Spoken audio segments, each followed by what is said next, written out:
بعد از مراسم ختمت چی میشه؟ فقط چند ساعت بعد از مراسم گریه ها آروم میشه و خانواده‌ات سرگرم فراهم کردن پذیرایی میشن. احتمالاً یکی دو نفر از نزدیکانت شروع میکنن به گفتگو درباره اخبار روز.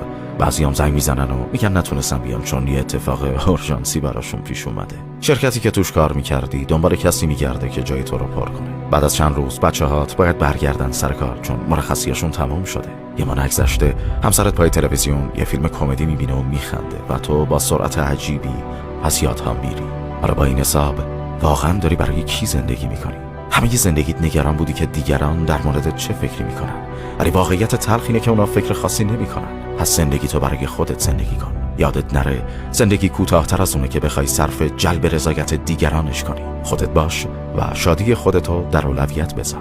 اگه ما رو دنبال نمی‌کنی احتمالاً دیگه هیچ وقت ما رو نمی‌بینی، ولی اگه دنبال می‌کنی به تبریک میگم، تو در مسیر رشد هستی.